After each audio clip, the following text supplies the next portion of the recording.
চলল, কিন্তু আমরা খুব স্পষ্টভাবেই বলেছিলাম জুলাই গণ অভ্যুত্থান কেবল একটা সরকার পতনের আন্দোলন ছিল না।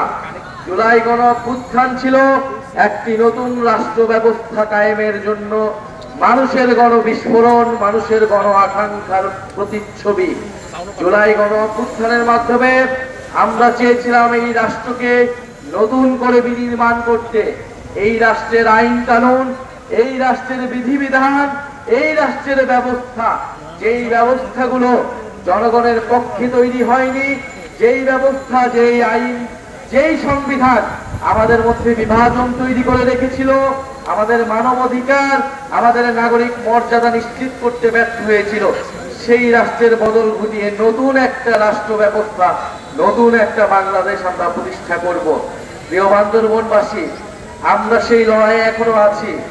সরকার পরিবর্তন হয়েছে, সরকার পতন হয়েছে, কিন্তু ব্যবস্থার পরিবর্তন হয়নি, ব্যবস্থার পতন হয়নি। আপনারা নিশ্চয়ই আপনাদের এলাকায়, আপনাদের বান্দরবনেও সেই একই জিনিস দেখতে পারেন। মানুষের পরিবর্তন হয়েছে, কিন্তু যেই সিস্টেমে সবকিছু চলতো সেই সিস্টেম কিন্তু অক্ষুণ্ণ রয়েছে, অক্ষত রয়েছে। প্রিয় বান্দরবনবাসী, আমরা জানি বাংলাদেশে বহু জাতি গোষ্ঠী বসবাস করে। যুগ থেকে একটা ফ্যাসিস্ট সংবিধান ছিল, যেটা সমাজ ও রাষ্ট্রে সবসময় বিভাজন তৈরি করে রাখতো।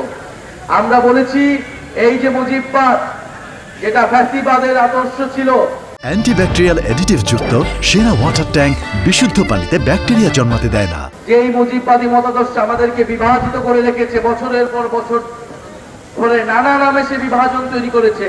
কখনো মুক্তিযুদ্ধ বনাম রাজাকার, কখনো বাঙালি বনাম পাহাড়ি, কখনো ইসলাম বনাম ধর্ম নিরপেক্ষতা, নানান বাইনারিতে, নানান বিভাজনে আমাদেরকে বিভাজন করে রেখেছে।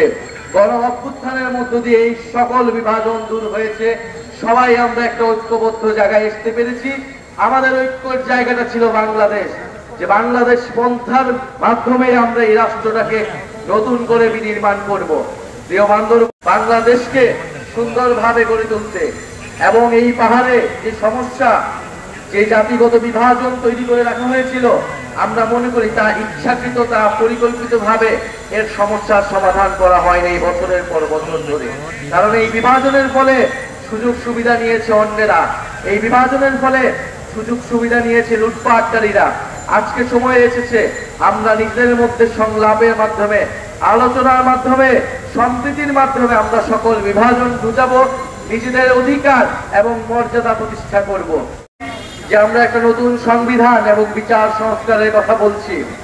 যারা গণহত্যা করেছে, যারা লুটপাট করেছে, যারা বছরের পর বছর আপনাদেরকে অধিকারহীন করে রেখেছে, তাদের অবশ্যই বিচারের আওতায় আনতে হবে এবং এই রাষ্ট্রের সংস্কার ঘটিয়ে রাষ্ট্রকে গণতান্ত্রিক হিসেবে গড়ে তুলতে হবে।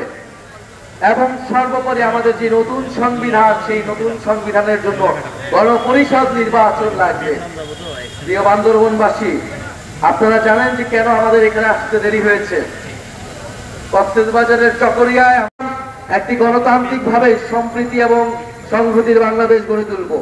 যদি আপনার মত প্রকাশের অধিকার থাকে, আপনার মতের বিরুদ্ধে গেলেও আপনি সেটা গণতান্ত্রিক ভাবে প্রকাশ করবেন। কিন্তু আমরা আজকে দেখছি অগণতান্ত্রিক ভাবে একটা রাজনৈতিক দলের কর্মসূচিতে বাধা প্রদানের চেষ্টা করা হচ্ছে। আমরা এটার নিন্দা জানিয়ে রাখলাম।